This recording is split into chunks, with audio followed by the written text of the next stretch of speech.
रात का समय था। वृद्धाश्रम के पुराने कमरे की अलमारी खुली थी। रूही के हाथ में माँ की पुरानी डायरी थी। वही डायरी जिसमें उसने माँ के आंसू, ख्वाब और तकलीफें लिखी थी। एक पन्ने पर लिखा था, जब मैं आसमान में उड़ती थी तो लगता था जैसे जिंदगी मेरी मुट्ठी में है, लेकिन जब अपनी कोख को बचाने के लिए सब कुछ छोड़ना पड़ा तब लगा कि मैं गिर गई हूँ। फिर रूही मिली और मैंने फिर से उड़ना सीखा। रूही ने वो पन्ना बंद किया, आंखें बंद की और एक निर्णय लिया। अब मैं उड़ूंगी माँ, तेरी वर्दी, तेरा बेस, तेरा सपना सब फिर से जिंदा होगा मेरे साथ। अगली सुबह वृद्धाश्रम का आंगन। रूही सबके सामने खड़ी थी, चेहरे पर आत्मविश्वास और आंखों में चमक। दादी, माँ के सपनों को पूरा करने का वक्त आ गया। मैं एयर होस्टेस बनना चाहती हूँ जैसे माँ थी। मैं सिर्फ खुद को नहीं, माँ की कहानी को लेकर उड़ना चाहती हूँ। कमला दादी ने उसका माथा चूमा और कहा, तेरे इरादे देखकर लगता है जैसे अवंतिका फिर से हमारे सामने खड़ी है। जा, उड़ान भर और एक बार फिर दुनिया को दिखा कि बेटी किसी सपने से कम नहीं होती। कुछ हफ्ते बाद air hostess training institute. Ruhi अब 18 साल की हो चुकी थी। उसने एयर स्काई एकेडमी में प्रवेश लिया, वहीं जहाँ कभी अवंतिका ने ट्रेनिंग की थी।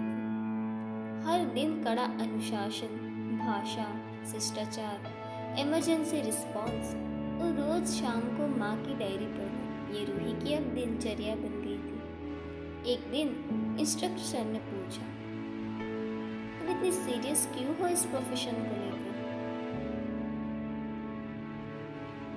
रूही ने जवाब दिया, मेरी माँ ने उड़ना सिर्फ एक नौकरी के लिए नहीं, अपनी पहचान के लिए चुना था। जब दुनिया ने उन्हें गिराया तो उन्होंने अपनी बेटी को उड़ना सिखाया। अब मेरी उड़ान सिर्फ मेरी नहीं, मेरी माँ की भी है। ऐसे ही ट्रेनिंग का आखिरी दिन आ गया और ग्रेजुएशन सेरेमनी रखी गई। स्टेज पर टॉप 3 कैडेट्स के नाम को बुलाया जा रहा था। तीसरे स्थान पर रूही थी। उसने मंच पर आकर अपना प्रमाण पत्र लिया और माइक मांगा। मैं अवंतिका की बेटी हूँ, वो औरत जिसे ये समाज भागवती, अकेली माँ और कमजोर कहता रहा। उसी की बेटी आज इस वर्दी में खड़ी है। अगर मेरी माँ ने हिम्मत ना की होती तो शायद मैं आज इस दुनिया में ही ना होती। माँ, ये सम्मान मैं तुझसे ज्यादा किसी और को नहीं देना चाहती। बैक स्टेज पर खड़ी अवंतिका की आंखों में आंसू थे। कुछ महीने बाद रूही की पहली उड़ान दिल्ली से बेंगलुरु की थी। वो अपनी यूनिफॉर्म में शीशे के सामने खड़ी थी। बेस पर लिखा था R.A. मेहरा, यानी कि रूही अवंतिका मेहरा। फ्लाइट में एक पैसेंजर की तबीयत अचानक बिगड़ गई। सब घबरा गए, लेकिन रूही ने बिना घबराए फर्स्ट एड दी, डॉक्टर को अलर्ट किया और इमरजेंसी लैंडिंग की सिफारिश कर दी। एक बुजुर्ग महिला ने उसका हाथ पकड़कर कहा, बेटा, तू मेरी बेटी जैसी ही है, तूने मेरी जान बचाई। यह सुनकर रूही मुस्कुराई और कहा, मुझे मेरी माँ ने सिखाया है, डर से नहीं, जिम्मेदारी से उड़ो। रात को रूही वीडियो कॉल पर वृद्धाश्रम की दादियों से बात कर रही है। मैं अपनी पहली उड़ान पूरी करके आई दादी, माँ की डायरी को सीने से लगाकर सोई, और अब जब बैग खोलती हूँ तो लगता है कि माँ मेरे साथ है। अवंतिका पास आती है और उसे गले से लगाकर कहती है, बेटा, आज मैंने सच में उड़ते हुए देखा तुझे, अब लगता है मैं भी पूरी हो गई हूँ। माँ का अधूरा सपना जब बेटी का मिशन बन जाए तो कोई ताकत उसे रोक नहीं सकती।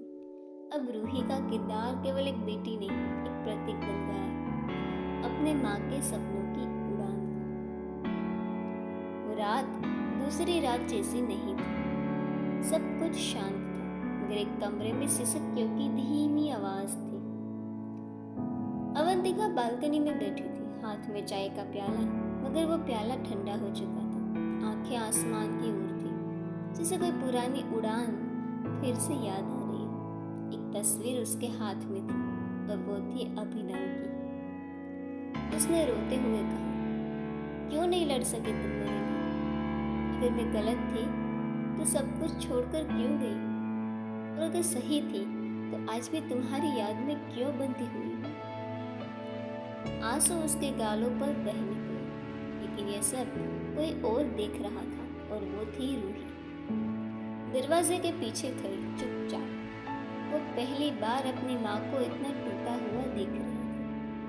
अगले दिन रूही ने माँ से कोई सवाल नहीं किया, कोई चर्चा नहीं की, लेकिन मन ही मन कुछ लिख दिया। अब माँ के आंसू नहीं बहने दूंगी। अब उसकी झुकी नजरों को उठाकर उसे उसका खोया हुआ सम्मान और परिवार वापस दूंगी, लेकिन उसके आत्मसम्मान के साथ। कुछ दिनों बाद रूही ने अभिनव मेहरा के बारे में खोज शुरू कर दी। वह अब भी एक सफल बिजनेसमैन था।